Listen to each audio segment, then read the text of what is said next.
Non mais je peux pas me poser avec une noire. Je trouve que les noires généralement elles sont trop déjà vulgaires. Premièrement, pas assez féminines, trop masculines.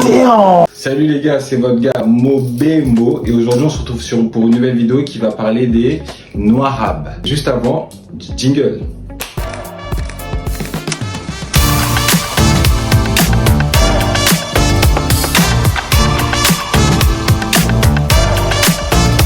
Les noirs musulmans qui en font un peu trop. Mais il est là, tu vois, je l'assume pleinement. Personne va me complexer avec ça. tu n'es pas musulman pour pouvoir te marier avec Fatima, comme dit Maître Gims, ok? Parce que j'ai l'impression qu'il y a beaucoup d'hommes noirs d'origine de l'Afrique de l'Ouest, des Comores ou de l'Est de l'Afrique en général, qui en fait utilisent l'islam pour pouvoir se marier avec des femmes maghrébines. Les gens ont le droit de pas vouloir se marier avec toi. Il y en a, ils pourraient vendre mère, père, pays pour pouvoir juste se marier avec une femme maghrébine. Et pour moi, c'est un truc, c'est un délire. C'est vraiment, il faut que tu ailles te soigner. Tu as un problème dans la tête. Tu as un complexe d'infériorité. C'est grave. Souvent, c'est ce genre de noirs-là qui ne se sentent absolument pas concernés par l'Afrique. Mais attention, sur leur bio et tout ça, il y a le drapeau de la Palestine, mais rien pour le Mali, alors que le mec il est malien, rien par rapport à la situation au Sénégal, alors qu'il est sénégalais. Et souvent, ce genre de personnes-là, quand tu vas leur parler, elles vont dire oui, mais nous, on s'éclaircit pas la peau. Mais ça, parce que souvent ils parlent de la communauté congolaise. Dans la communauté congolaise, en France, il y a des gens qui s'éclaircissent la peau, mais ils se marient entre eux, ils vont pas à la course pour aller chercher des femmes d'autres ethnies, etc. Donc c'est pas parce que tu t'éclaircis pas la peau que c'est que tu n'es pas complexé. Et c'est pas parce que tu t'éclaircis la peau que tu es complexé. Ce qu'il faut savoir au Congo, le tchatcho, comme vous dites, c'est juste comme mettre du crayon.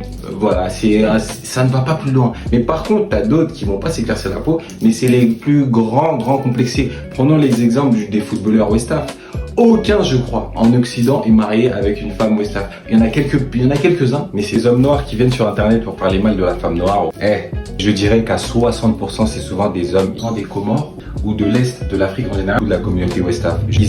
Non mais je peux pas me poser avec une noire. Je trouve que les noires généralement elles sont trop déjà vulgaires. Premièrement, pas assez féminines, trop masculines.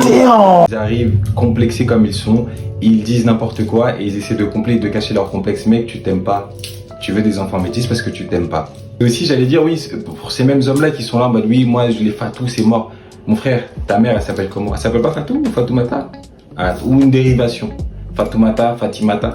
En tout cas, je suis sûr qu'une personne de ta famille qui t'a élevé a ce prénom-là. Donc, respectez-les. C'est celles qui t'ont mis au monde.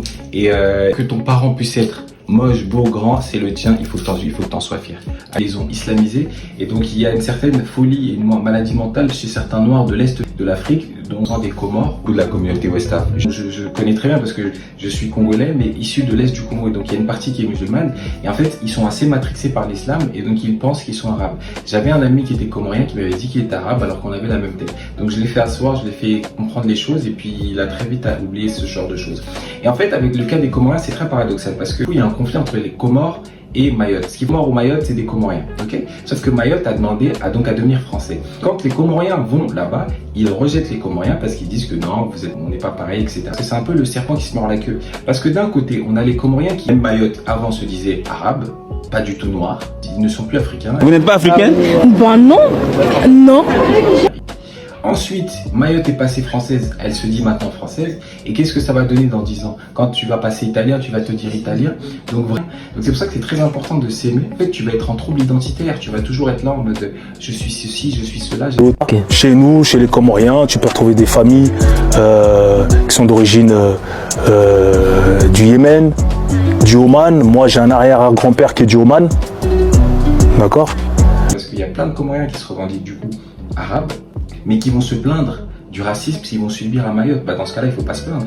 Puisque toi, tu te dis arabe, l'autre te dit qu'il est français. Bah pourquoi tu veux qu'il dise qu'il n'est pas français? Alors que toi, tu dis bien que tu es arabe alors que tu es noir. L'Africain noir, on l'appelle Gada Gada. Alors qu'est-ce que... Avoma, pré-feu, partez, j'attends tous les complexés dans les commentaires. Mais en attendant, moi je vais vous laisser sur un bon son comorien.